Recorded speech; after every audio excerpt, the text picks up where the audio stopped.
Bisa kedengaran? Kedengaran, Pak. Izin, suara saya bisa kedengaran? Jelas, Pak. Dengaran. Jelas ya. Ya.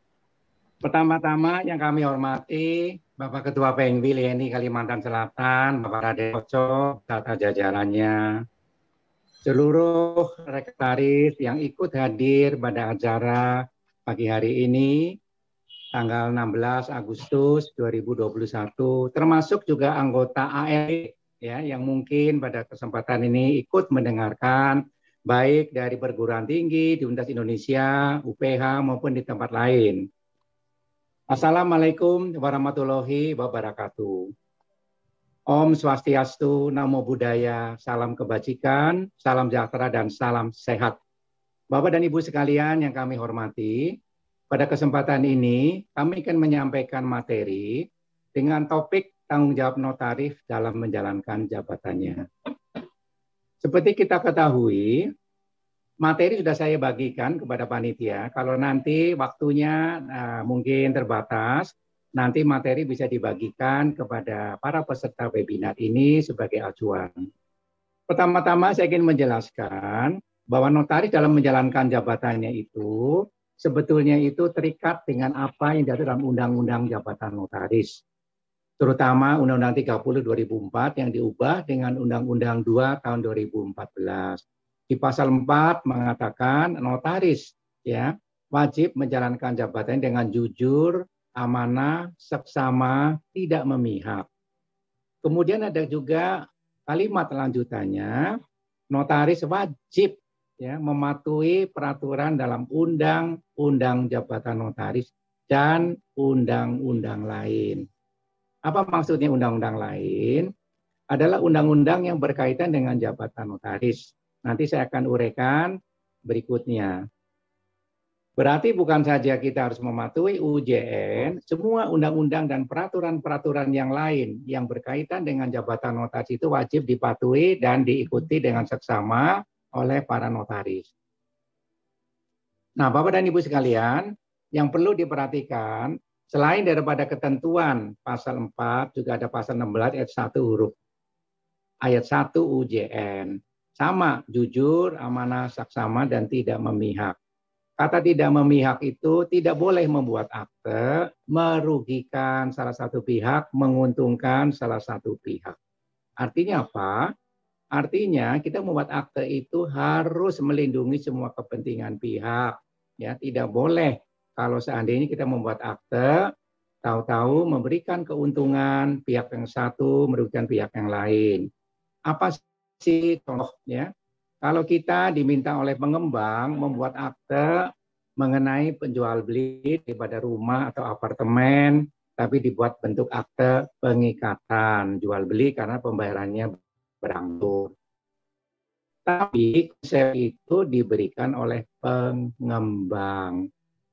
Jadi notaris ikuti apa yang disampaikan oleh pengembang. Dalam hal ini, notaris wajib terikat sumpah jabatan dan pasal nomor 1A wajib membaca konsep dari pengembang itu teliti. Kalau ada pasal-pasal yang menguntungkan pengembang dan merugikan dari konsumen, notaris wajib menolak. Di mana dasar hukumnya? 11 ayat 1 huruf E. 16 ayat 1 huruf E Undang-Undang nomor 2 2014. Kan notaris berwenang menolak membuat akte dengan ada alasan yang kuat. Apa alasan yang kuat? Setelah dipelajari konsep dari pengembang itu, isinya menguntungkan sepihak pengembang. Contoh ya, disebutkan kalau si pihak konsumen terlambat membayar lebih dari 3 kali, uangnya angus, ya. Tapi pihak pengembang tidak ada uraian kapan bangunan selesai, akan menguntungkan si pengembang, merugikan konsumen. Nah, dari sini kita bisa menolak. Nah, bagaimana kalau kita umpamanya rekanan dari pengembang? Dengan menolak itu dianggap kita akan dicoret sebagai rekanan pengembang. Nah, rekan-rekan notaris sekalian ya. rezeki dari aktor, ya. Nggak usah takut, kita dicoret nggak apa-apa sebagai pengembang. Daripada kita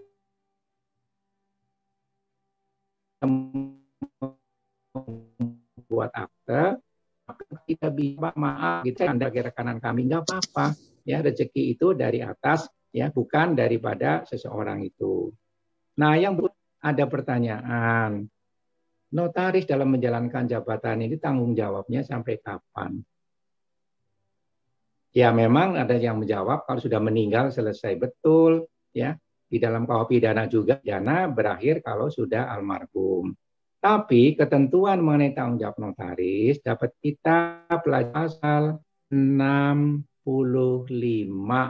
Undang-Undang Jabatan Notaris, Undang 30 yang mengatakan notaris, notaris pengganti dan pejabat sementara bertanggung jawab terhadap minuta yang dibuatnya, termasuk minuta yang disertai pemegang protokol. Saya ulangi lagi ya, notaris, notaris pengganti dan pejabat sementara notaris bertanggung jawab terhadap minuta yang dibuatnya, sub minuta yang diserahkan pada pemegang protokol. Artinya apa? Orang notaris, biarpun dia sudah purna bakti, istilahnya sekarang emeritus, ya, usia nanti sedang 2 tahun. Nah, waktu kita membuat akte, berbuat kesalahan, biarpun dia sudah emeritus tahun 67, bisa dituntut ganti rugi, ya. Dan bukan main-main, ya. Istilah hukum kadaluarsa ada kalanya dibuang. Artinya tuntutannya itu daluarsa 30 tahun. Artinya apa? Kalau kita membuat akte usia 64, ya Tuhan memberikan kita panjang usia sampai 90. Nah, kalau kita dituntut ganti rugi, bagaimana? Wajib untuk melakukan pembayaran ganti rugi. Pasal 1967 KUH Perdata. Daluarsa tuntutan perdata 30 tahun, nggak main-main nih, ya rekan-rekan notaris. Artinya bukan berarti ya udah pensiun saja, tetap bisa dituntut. Nah, contoh nih, kenapa notaris bisa dituntut ganti rugi?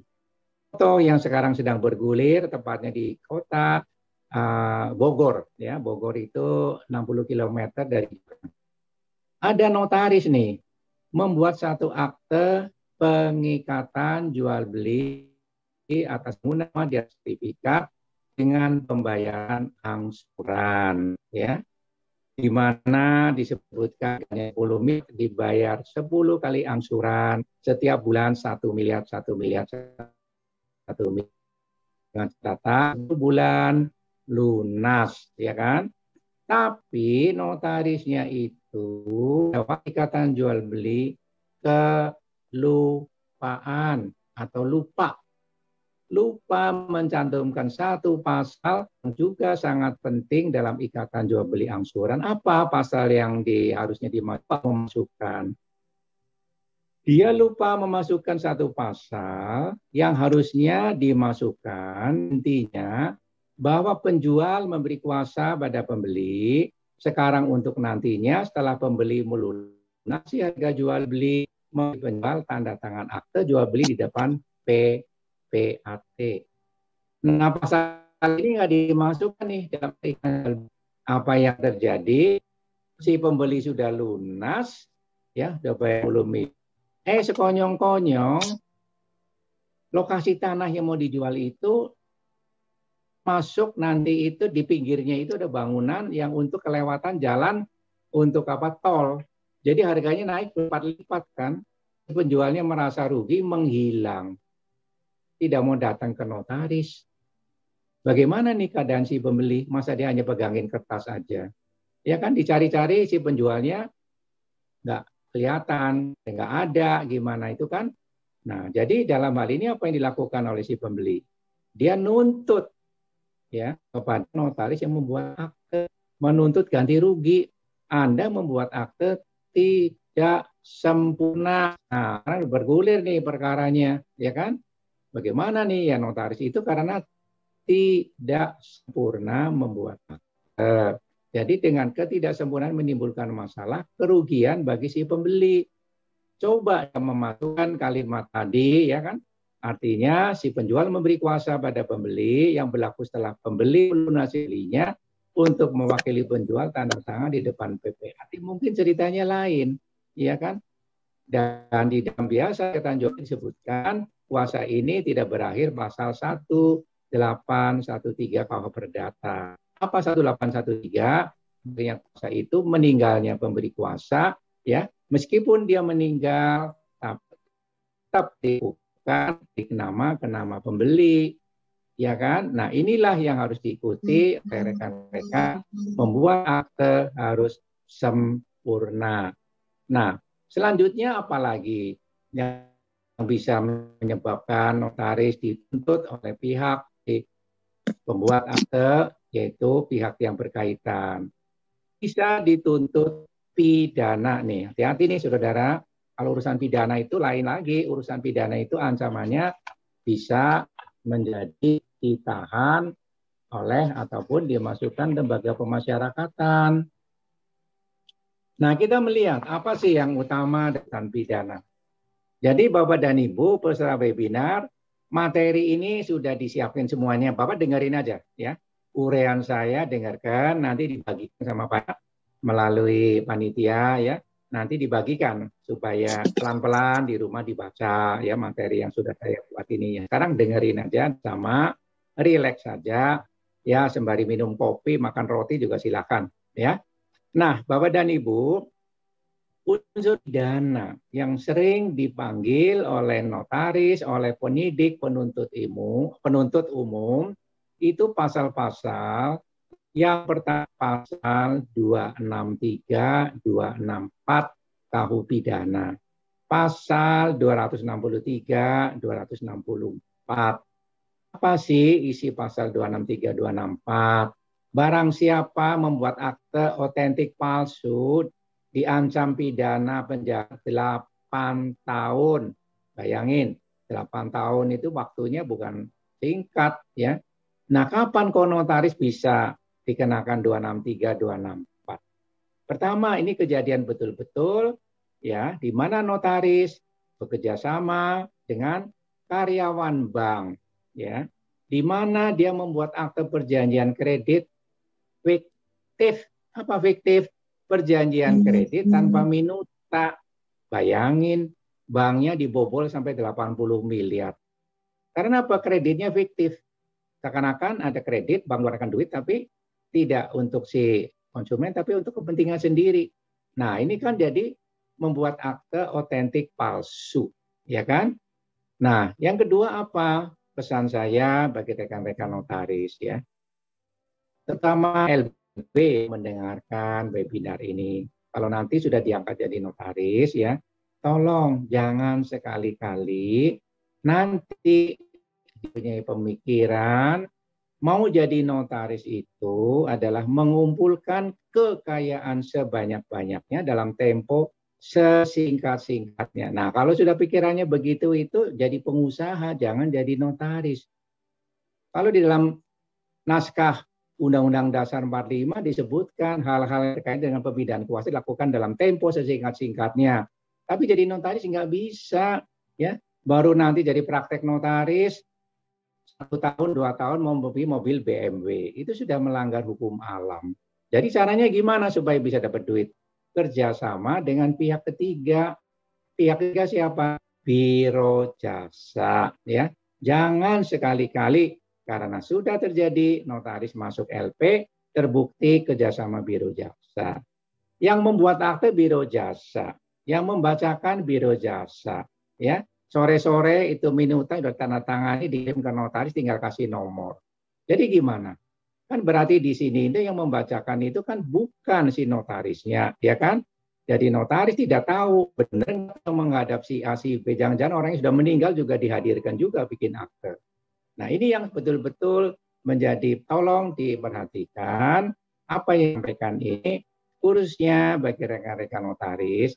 Jangan melanggar hukum alam, ya.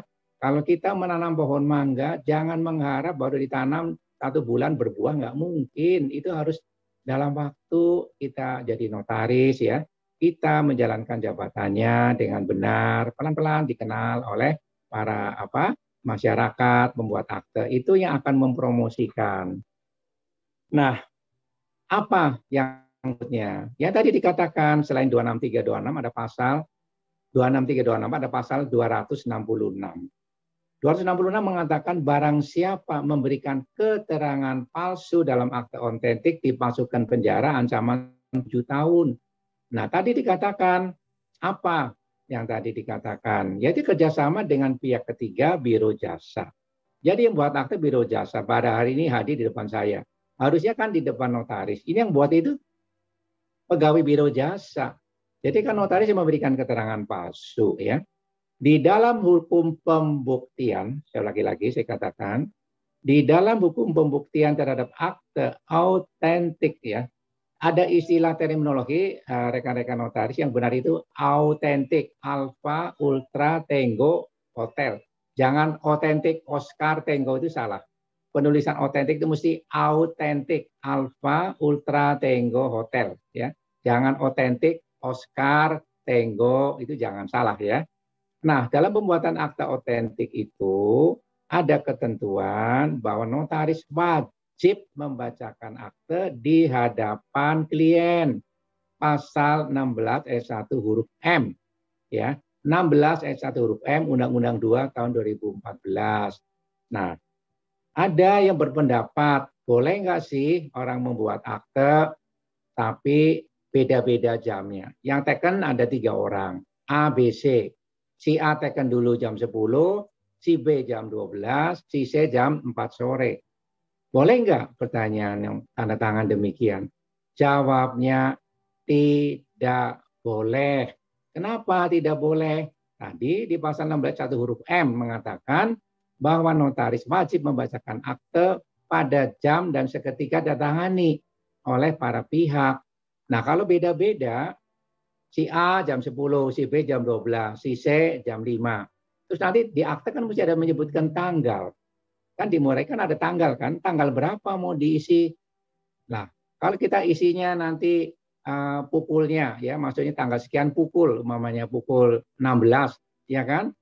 Nah, kita nggak ngerti nih yang jam 10 itu jam 11 mandi, meninggal dipanggil Tuhan, gimana tuh? Bagaimana coba? Ya kan?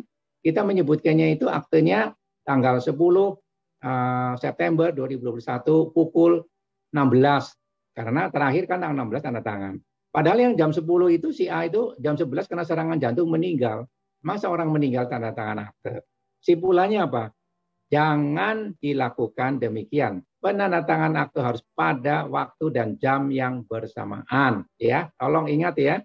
Jangan nanti beda-beda, nggak boleh timbul masalah hukum. Nah, kemudian apa ancaman pidana? Ancaman pidana pasal 55 ayat 1 KUH pidana. Apa sih isinya? Barang siapa ikut melakukan tindak pidana, ya, diancam pidana maksimal dari ancaman pidana dipotong sepertiga. Itu bunyinya kalimat tadi. Nah, hati-hati nih, rekan-rekan notaris. Ikut serta dalam perbuatan melakukan tindak pidana itu bisa terjadi dalam rangka notaris membuat satu akta di mana ini kejadian betul-betul seorang bapak memerlukan uang, ya. Dia memerlukan uang karena hendak menikahkan anaknya yang tunggal untuk pesta perkawinan, memerlukan biaya. Nah, karena tidak punya uang, dia menghubungi temannya. Temannya bilang, saya kasih pinjam tapi minta jaminan. Apa jaminannya? Ya rumah milik Anda gitu loh. Nah, si pemilik tadi nggak apa-apa, ya. Karena dia punya kesanggupan untuk melunasi pinjaman itu. Mereka berdua pergi ke notaris sebagai PPAT. Keduanya menjelaskan, si bapak yang minjam uang menjelaskan ke notaris PPAT, saya mau pinjam uang sejumlah sekian, dalam waktu sekian bulan saya lunasi bunga sekian. Nah, si notaris PPAT mendengarkan penjelasan dari pihak yang pinjam uang kreditur. Pada saat debitur pulang lebih dahulu, si kreditur itu bilang sama notaris PPAT, Pak, nanti minggu depan jangan bikin utang piutang, bikin nanti akte jual beli. Itu. Nah, ini uangnya kasih uang honor itu. Nah, si notaris PPAT itu goyah, ya. Jadi dia tidak lagi ingat dengan sumpah jabatan. Minggu depan, waktu pihak si debitur datang sama kreditur, notaris PPAT sudah memihak nih ke pihak penyandang dana. Udah Pak, ini sudah disiapin, Bapak tinggal tanda tangan aja. Nah, setelah tanda tangan, saking percayanya, 10 bulan kemudian dia sudah nasi mau ngambil sertifikat, kaget-kaget. Sertifikatnya sudah balik nama sama si pihak penyandang dana atau kreditur. Nah, di sini kan dia dirugikan. Dirugikan, lapor ke polisi. Nah, notaris PPAT bisa dikenakan pasal 55 ayat 1, ikut serta dalam tindak pidana yaitu rugikan. Kan? Ancamannya di dalam pasal 55 ayat 1 itu maksimal tuntutan dipotong sepertiga. Nah, yang bahaya lagi Bapak dan Ibu, ada Undang-Undang 8 tahun 2010. Undang-Undang Tindak Pidana Pencegahan Pencucian Uang. Undang-Undang nomor 8 tahun 2010 mengatakan ada 3 pasal yang harus diperhatikan. Pasal 3, 4, dan 5. Pasal 3 dan 4 Undang Pencucian Uang mengatakan barang siapa ikut aktif mencuci uang. Mencuci uang itu definisinya bukan uang kita kotor, dicuci, dijemur pakai itu di materi, bukan. Mencuci uang itu perbuatan menyamarkan hasil kejahatan dengan melakukan pembelian aset-aset untuk supaya hasilnya itu disamarkan, ya. Nah, pasal 34 itu barang siapa aktif mencuci uang ancam pidana 20 tahun. Bayangin 20 tahun dan denda sebesar 5 miliar. Nah, yang pasal 5 barang siapa ikut serta mencuci uang. Nah, ikut serta nih ancaman 5 tahun. Bapak dan Ibu, pada kesempatan ini tolong perhatikan nih yang saya sampaikan. Jangan sekali-kali Bapak dan Ibu dipakai oleh pihak-pihak tertentu mencuci uang, ya. Caranya gimana? Ada transaksi beli bangunan tanah seharga 5 miliar. Ya. Setelah lunas, itu si pembeli bilang sama notaris, Pak Notaris minta nomor rekening Bapak, saya transfer. Ya, saya kasih uang ke rekening Bapak, nanti Bapak bayarkan uang itu pada penjual. Nah, uang yang dari si pembeli itu adalah uang kejahatan, bisa korupsi, ya, kejahatan narkoba. Begitu kita mau nama kita dipakai, kita sudah pasal 55 ayat 1 nih. Kalau benang merahnya terjadi, kita nggak lari, ya. Kita dikasih upah honor, ya, 500 juta atau 1 miliar. Ini hati nih. Kalau kita mau, ya, nanti kita kena pidana loh.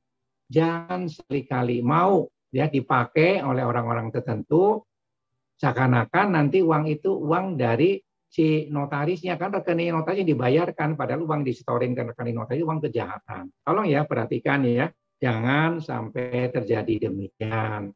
Kita harus mempunyai satu pemahaman, harus tetap berkata tidak, ya. Nah, sebetulnya tuntutan pidana itu ada daluarsanya. Kalau tadi perdata pasal 1967. Kalau tuntutan pidana itu ada daluarsanya, itu di pasal 78 KUH Pidana. Mengatakan daluarsa itu kalau untuk ancaman pidana yang bersifat percetakan 1 tahun, ancaman dengan pidana di atas 3 tahun, 6 tahun, ancaman di atas 3 tahun, 12 tahun, ancaman seumur hidup dan hukuman mati adalah 18 tahun. Pertanyaannya, notaris bisa nggak sih diancam hukuman mati atau seumur hidup? Bisa. Kapan? Kalau jadi dan narkoba ketangkep, udah nggak ampun dah, ya. Ancamannya hukuman mati atau hukuman seumur hidup, ya, itu bisa. Atau dia melakukan tindak pidana pembunuhan, ya. Jadi nanti Bapak Ibu, nah sebetulnya ada perlindungan terhadap jabatan notaris. Perlindungannya itu apa? Pertama-tama ada putusan Mahkamah Agung nomor 702 K/SIP 73 tanggal 5 September 73. Saya ulangi lagi, ada. Nanti ya di makalah juga ada. Putusan Mahkamah Agung 702 K ya huruf besar /SIP /73 5 September 73. Inti dari putusan Mahkamah Agung tadi bahwa akte otentik yang dibuat oleh pejabat akte otentik, siapa pejabat akte otentik itu adalah notaris atau PPAT ya, berdasarkan bukti formal ya. Apa bukti formal? Ya, kartu penduduk yang diperlihatkan ya, kartu keluarga yang diperlihatkan, akte nikah yang diperlihatkan, dan dokumen-dokumen lain ya, serta keterangan para pihak yang disampaikan pada apotek. Jadi di notaris PPAT bilang transaksi sudah lunas, padahal nyatanya belum lunas, itu utang piutang dagang. Tapi di dalam akte kita katakan sudah lunas sesuai dengan keterangan para pihak. Nah, kalau terjadi perkara masalah hukum antara para pihak, putusan mahkamah mengatakan tanggung jawab para pihak sendiri. Sedangkan pejabat otentik tidak bisa dihukum. Di mana diaturnya pasal 50 KUH pidana. Seorang yang menjalankan jabatannya tidak bisa dipidana. Saya ulangi lagi, pasal 50 KUH pidana mengatakan seorang yang menjalankan peraturan tidak bisa dipidana. Contohnya, orang tua kandung namanya Fred Budiman, bandar narkoba, ditembak mati di Cilacap nih, ya. Dia kan ditembak mati, Freddy Budiman. Ayah kandungnya tanya pada Pak Polisi yang nembak itu, kenapa anak saya didor gitu loh. Pak Polisi bilang, saya menjalankan peraturan perundang-undangan, bukan niat saya ngedor gitu kan. Jadi apa? Pasal 50 sudah mengatakan seorang menjalankan peraturan tidak bisa dipidana. Demikian juga notaris. Pada waktu membuat akte, para pihak menggunakan data KTP palsu, ya, akte nikah palsu. Kemudian kalau yang menghadap itu wanita, waktu menghadap juga pakai bulu mata palsu, itu tak para pihak sendiri. Ya, nggak bisa notarisnya dituntut sama penyidik. Kenapa Pak Notaris membuat akte padahal datanya palsu? Karena fungsi notaris itu membuat akte atau PPAT berdasarkan bukti formal, bukan bukti material. Ya, tolong ulangi lagi ya. Kalau nanti Anda ditanya oleh penyidik pada waktu membuat akte bahwa terjadi masalah karena pihak yang menghadap itu menggunakan identitas palsu, itu bukan tanggung jawab notaris PPAT. Karena notaris PPAT membuat akte berdasarkan bukti formal. Contoh, seorang petugas imigrasi yang bertugas di bandara-bandara Indonesia. Pada waktu ada tamu dari luar negeri masuk ke wilayah RI, dia bawa apa? Paspor sebagai alat bukti yang sah. Setelah dilihat foto sama, distempel ke wilayah RI. Pertanyaannya, bagaimana kalau orang itu masuk menggunakan paspor yang palsu? Ya, bukan paspor yang benar, tapi palsu. Apa petugas imigrasi bisa dihukum? Tidak bisa. Karena yang menjalankan peraturan sesuai dengan ketentuan yang norma yang umum. Nggak mungkin kalau ada orang yang mau datang ya di bandara, maaf, orang itu kalian dari Afrika, petugas imigrasi angkat telepon ke kedutaan di Nigeria. Lah yang ngantri bisa 1 kilometer panjangnya, bisa dimarah-marah di mana-mana. Ya, di Singapura, di mana saja ke luar negeri itu dilihat aja fotonya tempel gitu. Jadi berdasarkan bukti formal. Nah, yang kedua, keterangan para pihak. Artinya apa keterangan para pihak? Pihak menerangkan di depan notaris PPAT bahwa transaksi sudah lunas. Padahal belum lunas. Kalau ada perkara bukan tanggung jawab notaris PPAT, tanggung jawab pihak sendiri yang menerangkan. Contoh, petugas kepolisian sedang dinas di kantornya, ya, ada jam kerja. Kedatangan anggota masyarakat, Pak Polisi, saya melapor kehilangan mobil Toyota Kijang, ya, Innova tahun 2020 lagi parkir di halaman bioskop. Saya nonton, keluar udah hilang tuh mobilnya. Nah, Pak Polisi buat berita acara, jangan, ya kan? Dengan berita acara itu akan pada yang bersangkutan mendapatkan uang ganti rugi asuransi, ya. Ternyata ini yang mau melaporkan itu bohong, itu mobil sudah dijual. Jadi dia dapat uang dari asuransi. Nah, asuransinya bisa nggak nuntut sama Pak Polisi buat berita acara tadi? Tidak bisa, karena Pak Polisi menjalankan tugasnya, laporan kan. Nah, itu yang contoh nanti kalau terjadi suatu hal itu menjelaskan pada penyidik. Yang berikutnya, pelindungan notaris. Pelindungan notaris itu di pasal 66 Undang-Undang tahun 2014 perubahan Undang-Undang 30 2004. Apa sih isi dari pasal 66? Jika notaris dipanggil oleh penyidik, polisi, penuntut umum, jaksa, dan di undang-undang itu kata pengadilan, ya, tapi ini masih menjadi bahan hal-hal perlu dipandang lebih lanjut. Tapi dua hal itu dipanggil oleh penyidik dan penuntut umum untuk hadir berdasarkan laporan masyarakat. Sebelum hadir, maka penyidik atau penuntut umum minta lebih dulu izin dari Majelis Kehormatan Notaris MKN, ya. Ketentuannya jatuh di mana? Dalam Permenkumham nomor 16 dan 17 tahun 2021, ya. Artinya apa? Jadi kalau notaris ada panggilan dari polisi, ya, sebelum ada izin dari MKN jangan datang menghadap, takutnya diapa-apain. Mohon maaf, ya. Maaf nih sebelumnya peserta webinar yang maaf suaminya ada polisi, ayahnya polisi, pamannya polisi. Saya mohon maaf sebelumnya. Tapi ada yang bertanya, katanya kita urusan sama penyidik cukup dengan dua hal saja. Apa sih? Satu, perpanjang SIM, dan dua, perpanjang STNK. Di luar itu sebaiknya jangan. Loh, ada yang tanya kenapa nggak boleh? Jawabnya cuma satu.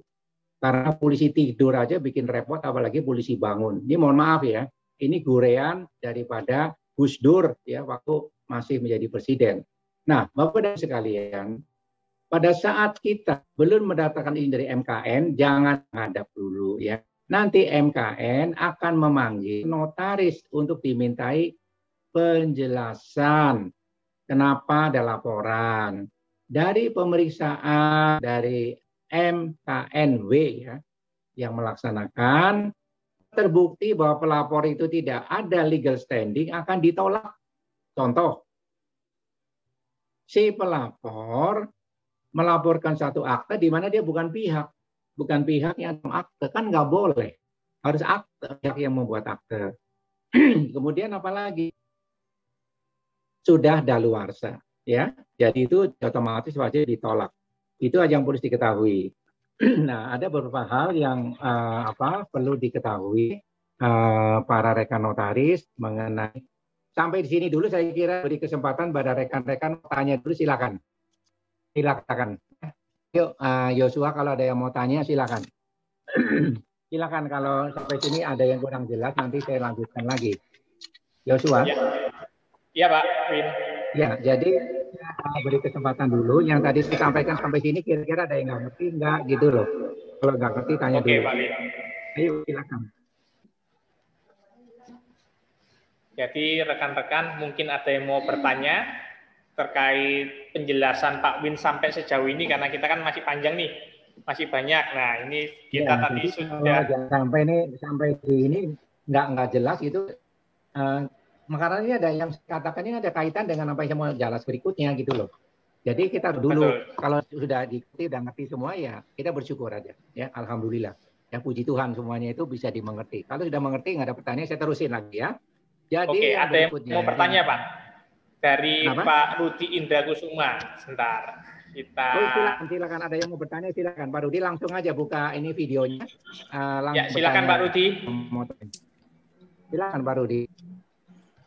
Ini kami mohon izin Pak Win, video kamera saya ini rusak, Silakan, jadi nggak silakan, bisa Pak Rudi, muncul silakan. kameranya. Izin Pak Win. Iya.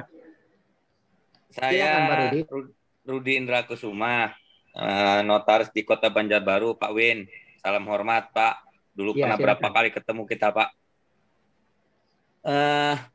Iya. Ada beberapa hal, Pak, yang sering berpersoalan dalam kapasitas tanggung jawab seorang notaris. Hal ini tidak terlepas dalam kapasitas menjalankan jabatan. Nah, yang ingin saya tanyakan ke Pak Win untuk mempertegas saja, Pak. Mungkin apakah sudah sudah dijelaskan Pak Win atau belum? Saya baru ikut tadi, ketinggalan 30 menit nih.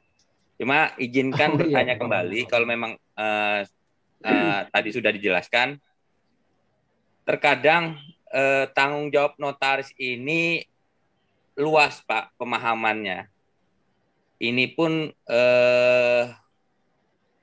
berimbas kepada pemahaman dari MPD maupun dari MPW. Yang ingin saya minta ketegasan dari Pak Win adalah sejauh mana, Pak, baik dari MPW maupun dari MKN bisa menetapkan sejauh mana tanggung jawab jabatan notaris ini bisa dituntut dalam kapasitas baik secara hukum pidana maupun perdata. Apakah MPD, MPW maupun MKW berhak menilai dalam kapasitas isi akta atau hanya sepanjang prosedur pelaksanaan jabatan undang-undang jabatan notaris yang dijalankan oleh notaris tersebut. Hal ini berkaitan dengan pemahaman. Kenapa, Pak? Tangkap ya. Itu aja. Maksud Bapak saya mau jelaskan aja. Jadi begini Bapak dan Ibu, ya. Ada dua hal yang mesti dibedakan. Ya. Urusan dengan penyidik atau penuntut umum dan urusan majelis pengawas notaris atau dengan MK ini dua hal mesti dibedakan. Kalau urusan dengan polisi, langsung pelapor, yaitu orang yang merugikan itu lapor ke polisi, tidak ada kaitannya. Tapi kalau dia tidak lapor ke polisi, dia lapor kepada majelis pengawas notaris sesuai dengan ketentuan di pasal 67 Undang-Undang Jabatan Notaris. Ya, maka di ini tahap pertama yang meriksa itu adalah majelis pengawas daerah. Kalaupun si pelapor lapor kepada MP maupun MPPN, wajib dikembalikan supaya diproses di tingkat MPD lebih awal. Ya, saya ulangi lagi. Nah, PD tata caranya itu sudah diatur ya di dalam Permenkumham nomor 16 2021 ya. Itu sudah diatur. Pelaporan yang dilakukan oleh pelapor itu nanti majelis MPD itu melakukan pemeriksaan dalam arti kata memanggil. Siapa yang dipanggil? Pelapor dan terlapor ya. Terlapor itu adalah notaris, kalau pelapor itu yang melaporkan. Kalau dipanggil 2 kali pelapor nggak hadir, gugur, nggak usah diproses ya. Terlapor dipanggil notaris 2 kali nggak hadir, jalan terus pemeriksaan. Dari situ nanti MK-nya membuat berita acara pemeriksaan untuk dilanjutkan ke MPW dengan rekomendasi. Ya, nanti MPD tidak berwenang memberikan keputusan. Ini akan dibuat nanti perubahan kedua Undang-Undang Jabatan Notaris. Tahu Undang-Undang Jabatan Notaris itu perubahan pertama Undang-Undang nomor 2 2014. Sekarang mau diubah lagi. Namanya perubahan kedua UJN. Salah satu perubahan itu adalah kewenangan MPD memberikan sanksi keputusan. Ya, itu salah satu pasal yang sedang mau diolah. Nah, kemudian MPW hanya berwenang menjatuhkan sanksi, teguran lisan dan tertulis. Di luar itu, pemberhentian sementara 3 bulan, 6 bulan, dan pemecatan, kewenangan menteri melalui MPPN. Menjawab Pak Rudi, yang diperiksa itu apa sih sebetulnya? Nah, yang diperiksa itu adalah bagaimana notaris membuat akte, ya kan? Kalau ada laporan nih, contohnya, dia mengatakan tanggal 10 Januari 2020 saya sedang di Australia. Tahu-tahu ini akte saya, ada akte notaris, saya kehilangan saham. Berarti yang menghadapkan bukan yang bersangkutan, orang lain kan. Nah, di sini kalau terbukti bahwa si nota dipanggil itu mengaku berbuat salah. Kenapa berbuat salah? Saya kerjasama dengan biro jasa yang membuat akte biro jasa. Nah, kalau udah begini bagaimana? Jadi harus mempertanggungjawabkan, ya. Jadi ini urusannya kan dipanggil sama polisi ya. KNW mengizinkan, silakan Anda memenuhi permintaan daripada penyidik. Jadi kita lihat kasus per kasus.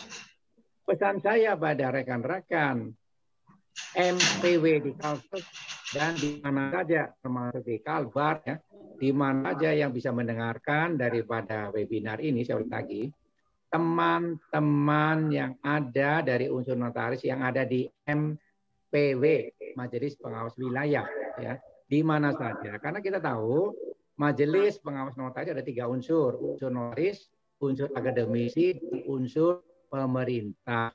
Yang lebih berperan itu unsur notaris. Terus bukan kita lebih pintar, tapi kita mengalami apa itu jabatan notaris.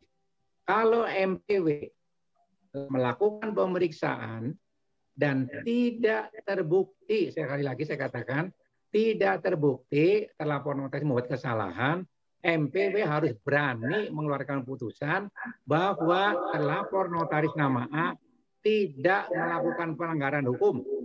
Titik. Harus berani ya mengeluarkan putusan begitu. Jangan karena udah kasih aja teguran lisan. Begitu teguran lisan digunakan pihak lawan untuk novum menggugat lagi. Namanya teguran itu kan salah. Ya kan? Ingat ya, dari MPW, tolong perhatikan pesan saya dari MPPN ya.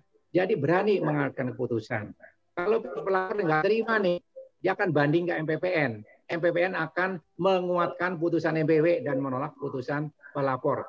Ini buat webinar dari unsur-unsur notaris yang ada di MPW supaya ada perhatian. Jadi Pak Indra, yang penting adalah notaris dalam menjalankan jabatan tidak usah takut kalau dipanggil penyidik, kalau dia menjalankan jabatannya dengan sesuai dengan sumpah jabatan. Ya, itu aja Pak Indra. Mudah-mudahan Bapak sudah mengerti dan namanya Majelis Pengawas Notaris itu bukan mencari kesalahan, tapi amanat undang-undang bahwa kenapa ada Majelis Pengawas Notaris? Jawabnya satu, ya. Perlu Majelis Pengawas Notaris agar masyarakat pengguna pembuatan akta otentik dilindungi, jangan sampai ada malpraktek. Ya, Dewan Kodisil dunia kedokteran itu diadakan melindungi jangan sampai pasien pas berobat ke dokter salah ngobatin, sakit parah atau meninggal. Nah, ini nggak benar nih. Ya, kalau sampai begitu nanti Dewan Kodisil merekomendasikan ke Menteri Kesehatan cabut tuh izinnya. Nah, notaris begitu. Kalau berbuat kesalahan, MPPN merekomendasikan putusan untuk dicabut izinnya.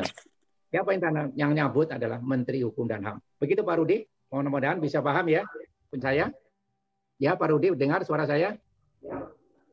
Kalau sudah, saya akan teruskan lagi nih. Yang tadi kepotong ya. Saya akan lanjutkan lagi. Jadi selanjutnya adalah larangan-larangan bagi notaris dalam menjalankan jabatannya yang wajib dipatuhi dan dilaksanakan. Yang pertama itu, hati-hati nih Bapak dan Ibu, kalau membuat akte yayasan, ya, ada ketentuan di dalam Undang-Undang Otonomi Daerah, Undang-Undang 23 2004, ya, pasal 17 ayat 1C, kepala daerah dan wakil kepala daerah dilarang menjadi organ pengurus yayasan. Ini terjadi tepatnya di Jawa Timur, Sido, ya. Pak kepala daerahnya ditangkap karena melakukan tindak pidana korupsi, mencuci uang dengan yayasan, dia sebagai pengurusnya. Nah, pada waktu notarisnya dipanggil di depan hakim, kenapa Ibu notaris membuat akte yang jelas-jelas dilarang? Masa jawabannya saya nggak ngerti pada undang-undang begitu, boleh nggak jawaban itu? Setiap undang-undang sudah diundangkan mengikat pada siapapun, ya. Nggak bisa bilang maaf itu karena notaris sudah sepuh jadi hakimnya nggak tega tuh. Mestinya salah juga dia, ya kan, bisa dikenakan sanksi. Jadi ya, dalam kita mendirikan yayasan, organ pengurusnya, kepala daerah, wakil kepala daerah dilarang, ya, jangan. Nah, jadi masalah. Nah, tahunya gimana? Diatur dalam Undang-Undang Otonomi Daerah, sudah diatur di pasal tersebut. Nah, terus lagi apa? Ya, ini hati-hati Bapak dan Ibu. Di dalam Undang-Undang Jabatan Notaris itu ada pasal 67 ayat 5. Mengatakan bahwa yang diawasi notaris oleh majelis pengawas itu adalah notaris dalam menjalankan jabatan dan perilaku notaris. Perilaku notaris ini dijabarkan lebih lanjut lagi di pasal 12 huruf C Undang-Undang Jabatan Notaris yang mengatakan barang siapa melakukan perbuatan asusila dipidana dengan ancaman 15 tahun penjara dan denda 5 miliar. Melanggar harkat martabat jabatan notaris 12C Undang-Undang Jabatan Notaris.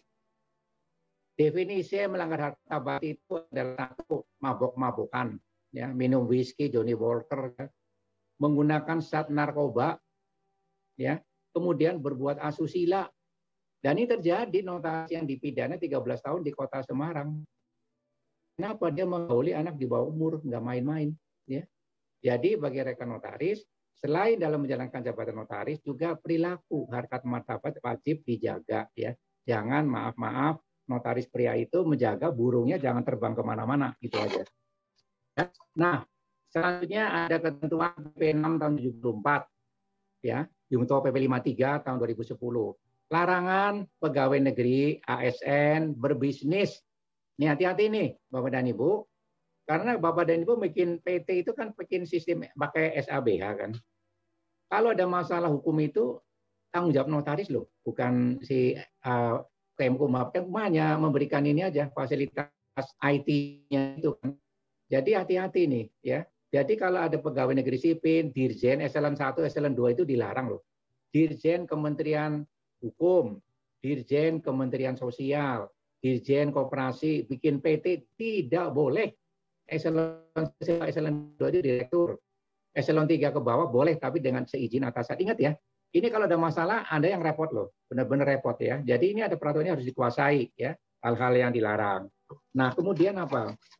Kalau yang menghadapi itu Kapten Polisi Angkatan Darat nih, mau bikin PT, hati-hati nih.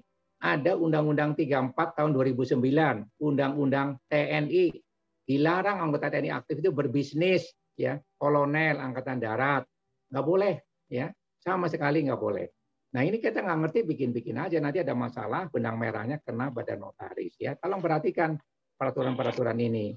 Bagaimana dengan anggota polisi yang masih aktif, ya, Ajun Komisaris A, gitu ya, Alexander umpamanya, dia bikin PT.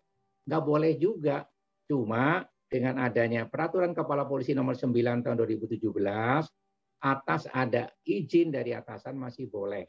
Jadi kalau ada anggota polisi aktif nih, mau bikin PT, kita tahu ada dasar hukumnya di pasal 5 PP nomor 2 tahun 2003, bilang, Pak, tolong minta izin atasan Bapak. Ya, kalau yang bikin itu namanya kompol, ya minta atasannya. Kompol itu kan kapten, ya minta aja kepada AKBP gitu. Nah itu yang harus diperhatikan berkaitan dengan jabatan kita menjalankan jabatan. Jadi kita menguasai semua peraturan-peraturan. Nah ada lagi peraturan dari Otoritas Jasa Keuangan nih, OJK, ya pasal 7 ayat 1 Undang-Undang Peraturan OJK nomor 5 POJK 03 2016. Kalau seorang sudah menjabat direktur dari satu bank pemerintah, bank swasta nih, ya Tuan Alexander, direktur Bank BNI yang di Banjarmasin, terus dia bikin CV jadi direktur, dilarang. Atau dia bikin PT Karya Samudra, dia dilarang. Nggak boleh merangkap. Jadi kita mestinya dulu nih, kalau seorang ini, ya Bapak pernah menjabat nggak jabatan sebagai direktur dari Bank Atagraha, ya Bank CMB. Kalau udah jangan, ya kalau kita bikin nanti jadi masalah hukum, benarnya pasti nanti dipanggil kalau ada perkara ya pada urusan dengan penyidik. Nah, hati-hati nih. Sekarang berikutnya nih, ada peraturan dari Menteri Hukum dan HAM, ya, yang mengatakan notaris bila membuat akte jika subjek dan objeknya terkena tindak pidana korupsi. Nah, Yang mengeluarkan ini Pak Menteri Muladi, Prof. Muladi, Menteri Hukum dan HAM, ya. Dia mengeluarkan surat edaran tanggal 4 Agustus 98, nomor M.UN 01.06.9. Jadi udah dikasih tahu tidak boleh, ya, tidak boleh, ya, notaris membuat akta apapun jika objek subjeknya lagi terkena tindak KPK, dia ditahan nih, ya, umpamanya di Polda di mana. Jangan itu semua aset alihkan. Begitu kita ikut, ya udah repot dah, ya. Nanti melanggar undang-undang KPK juga. Jadi kita jangan. Nah, sebetulnya di dalam pertanahan, ya, tanah PP nomor 2497. Peraturan Pemerintah 24/97 pasal 391F. PPHT dilarang melakukan peralihan hak dan pembuatan hak jika objek dan subjeknya itu terkena adalah hukum, ya. PP 2497. PP 2497 pasal 39 ayat 1F mengatakan PPHT dilarang membuat akte peralihan hak dan pembuatan hak jika itu sengketa. Apa sengketa? Data fisik dan data tidak sesuai. Hati-hati ya, saudara sekalian. Jadi hal yang demikian harus diperhatikan supaya jangan ada masalah hukum. Nah, saudara sekalian, kalau diminta melakukan jual beli antara suami istri, saya ulangi lagi. Suami istri yang menikah secara sah menurut undang-undang perkawinan. Apa sah perkawinan itu? Pasal 2 Undang-Undang Perkawinan. Perkawinan yang sah adalah perkawinan yang dicatatkan di kantor pencatatan nikah sesuai dengan subjek hukum. Ya, maaf kalau yang muslim disahkan di kantor KUA, yang hukum perdata catatan sipil. Nah, bagaimana kalau mereka kawin adat atau kawin, maaf, agama saja, tidak dilanjutkan dengan pencatatan nikah?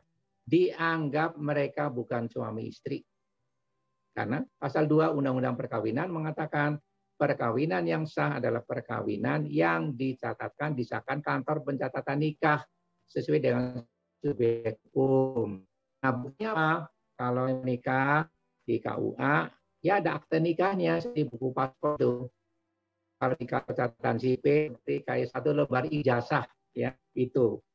Nah, antara suami istri dilarang melakukan jual beli loh, boleh ya. A dan B menikah sesuai dengan undang-undang perkawinan sudah sah. Si A mau jual sama si B, nggak boleh.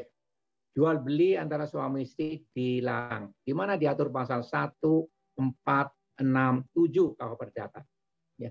Termasuk apa? Termasuk mereka telah membuat perjanjian kawin. Ingat nih, Bapak dan Ibu, kalau suami istri sudah menikah secara undang-undang pasal 2 dan membuat perjanjian kawin pisah harta dan mereka hendak mengalih jual beli, jangan dilakukan. Ya, jangan dilakukan. Jadi begini, perkawinan yang sah undang-undang dan mereka membuat perjanjian kawin pisah harta. Perjanjian kawin pisah harta itu tentunya di pasal 29 Undang-Undang Perkawinan. Pasal 29 Undang Perkawinan. Perjanjian kawin adalah perjanjian kawin yang sah, ya, jika telah dicatatkan di kantor pencatatan nikah. Jadi kalau Bapak dan Ibu nih, satu waktu ada klien hendak membuat perjanjian kawin, ya, setelah membuat akte di depan Bapak dan Ibu, jangan lupa memberikan informasi, Pak dan Ibu nanti kalau sudah menikah, baik di KUH catatan sipil, satu salinan akte atau fotokopi ini sekarang dicatatkan di buku. Jangan lupa nih, banyak notaris lupa. Dia bikin akte perjanjian kawin, pisah harta, tidak memberitahu pada klien. Nah, kliennya nggak ngerti kan? Nggak dilaporkan. Dia waktu menikah ya biasa-biasa aja. Padahal di pasal 29 mengatakan bukti pasangan suami istri sudah melakukan perjanjian kawin pisah harta itu nanti dicatatkan, disahkan, ya. Kalau di catatan di perkawinan catatan sipil diketik di akte perkawinan. Ada ketikan, ya, perkawinan antara A dan B dengan perjanjian kawin pisah harta nomor sekian tanggal sekian, ada ketikannya. Nah, bagaimana kalau menikah di KUA? Ada ditulis di bagian belakang. Jadi tulis tangan bahwa perkawinan A dan B itu dengan perjanjian kawin pisah harta. Ini sudah sempurna. Nah, kalau belum dianggap mereka campur harta, ya.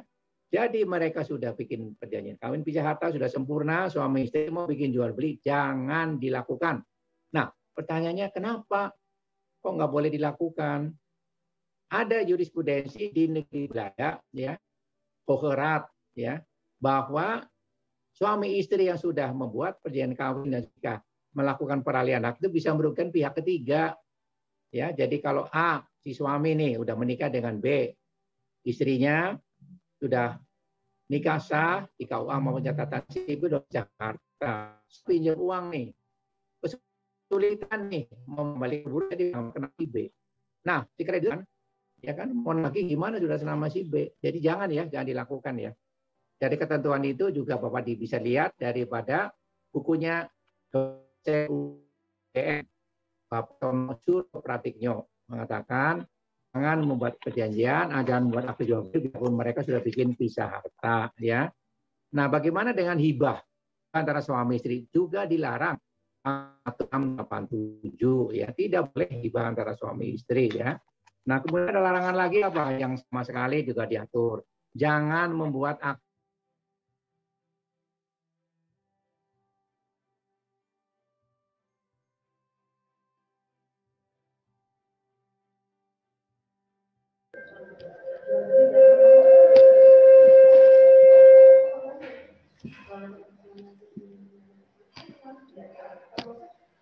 Ya, mohon maaf, mungkin koneksinya Pak Winanto lagi ada gangguan. Kita akan terhubung lagi ya, kembali lagi dengan Pak Win. Silakan Pak Win. Masuk lagi ya? Ya, masuk lagi Pak Win. Ya, udah masuk lagi, maaf tadi ada gangguan internet. Jadi saya teruskan, rekan-rekan notaris jangan membuat perjanjian nomina di dalam perseroan terbatas.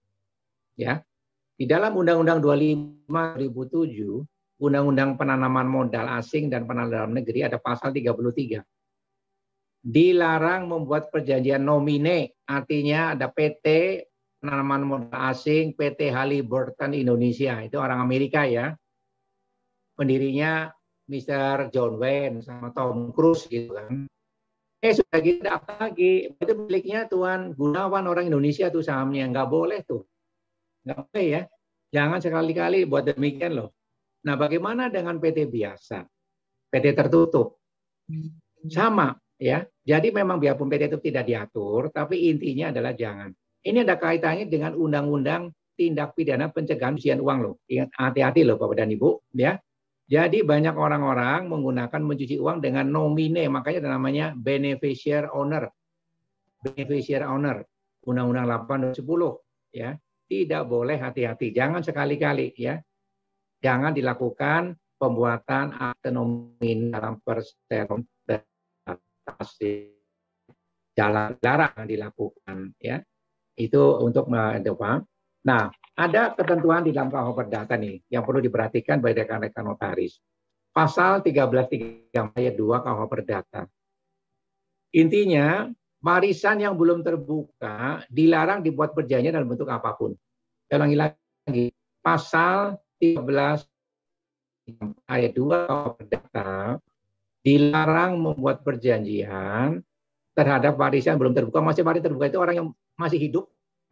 Si A masih hidup, itu nggak bisa dibuat perjanjian apapun terhadap harta warisan si A sebelum si A meninggal. Jadi ceritanya benar-benar kejadian demikian. Ada seorang pengusaha sukses sekali, perusahaannya sekali. Dia punya beberapa anak.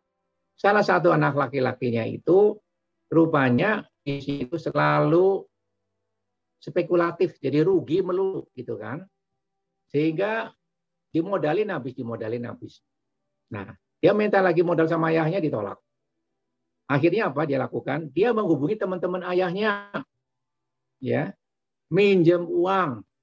Lantas teman-teman ayahnya bertanya, lantas jaminannya kamu apa? Oh, ayah saya kaya sekali. Kalau dia meninggal, saya paling sedikit dapat uang, paling sedikit 1 T katanya. Nah, teman-temannya tergiur, kan, kasih pinjam uang banyak sekali, nggak bisa bayar, dia kabur ke luar negeri. Nah, teman-temannya ayahnya menagihkan kepada ayah kandung daripada si anaknya tadi. Nah, ayah kandungnya mengatakan, Anda salah sendiri, Anda serakah. Saya masih hidup, tidak bisa saya untuk membayar anak saya yang salah jalan. 1334 ayat 2. Ya. Tidak boleh membuat perjanjian apapun terhadap warisan sebelum yang bersangkutan itu meninggal dunia. Ada juga kasus ya yang sering kejadian di masyarakat Tionghoa. Kadang-kadang ada anak dari satu keluarga, ya maaf, keluarganya kurang mampu dalam bidang ekonomi, maka anak itu dibesarkan oleh keluarga yang mampu, ya. Biasanya masih hubungan saudara. Diberikan pendidikan, diberikan biaya sampai jadi orang lah. Bisa jadi insinyur, dokter, notaris gitu. Nah, anak yang tadi dibesarkan itu, dia mempunyai hati nurani. Artinya apa?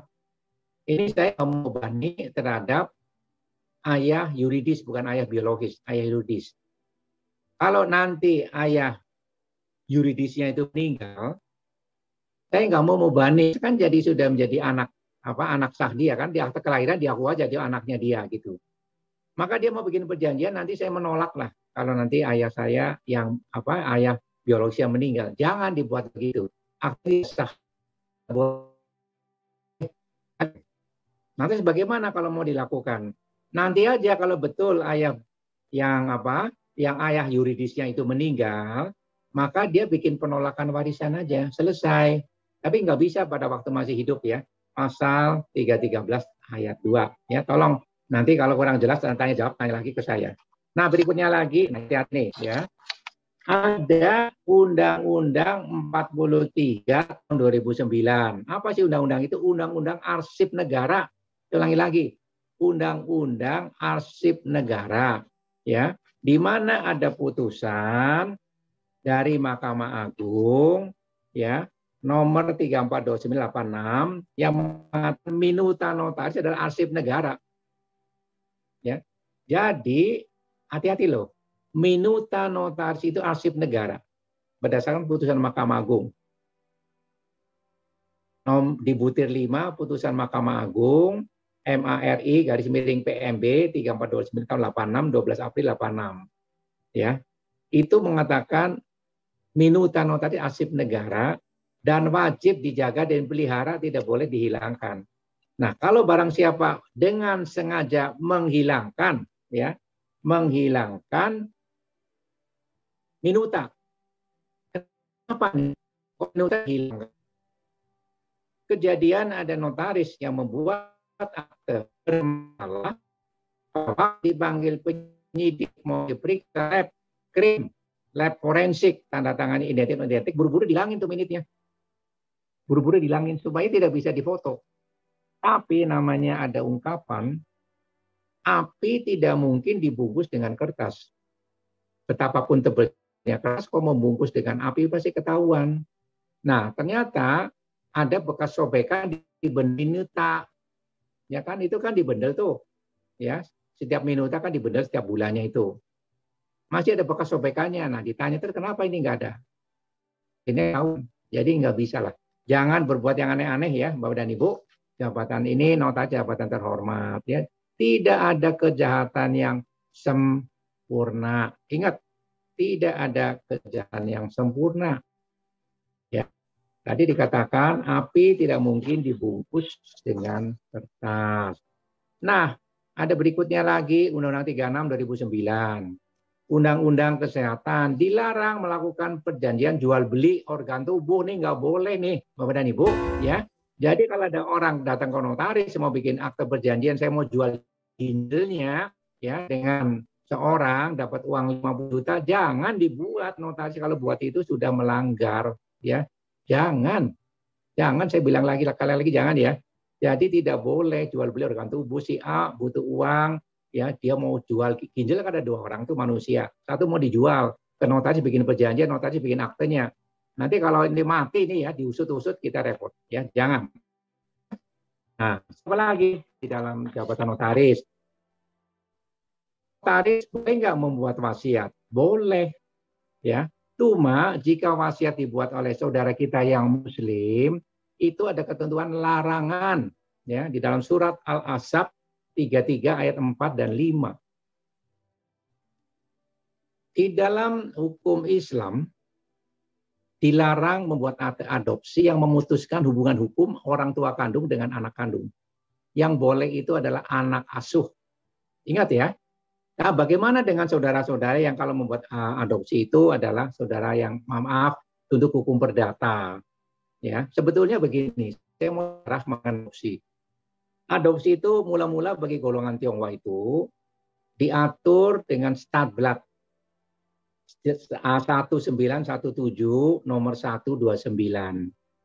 1917 nomor 129 itu stat blood itu khusus untuk bagi warga Tionghoa yang sudah menikah tapi tidak punya anak laki-laki sehingga tidak bisa meneruskan nama marga.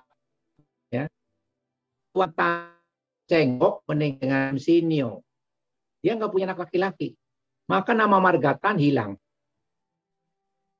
Perempuan semua untuk mendapatkan marga bisa berkesinambungan, maka dia mengambil anak dari keluarga lain yang namanya Kwek Singhap, diadopsi sama keluarga tadi Tan. Maka nama Kwek nanti diubah menjadi marga Tan. Ya, ini ada standar daripada sejarah adopsi.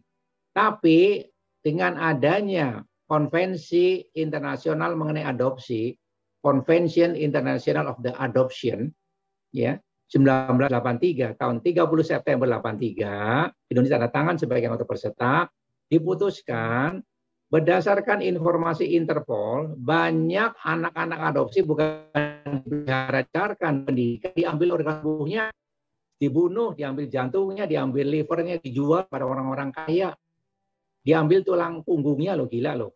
Ini benar-benar kejadian karena bagi orang yang talasemia nih, salah satu pengobatan itu langsung belakang anak tuh dipindahin. Nah, orang yang diambil yang tulang sumnya mati dong. Nah, orang-orang itu melarang uang $1 juta itu nggak jadi masalah. Yang penting anaknya selamat. Nah, cara adopsi itu diambil organ tubuhnya. Oleh karena itu, pemerintah melakukan peraturan SE nomor 683, adopsi boleh hanya dengan melalui penetapan pengadilan. Ingat kasus yang ada Angelic di Bali itu, ya, yang akhirnya dikubur di kandang ayam.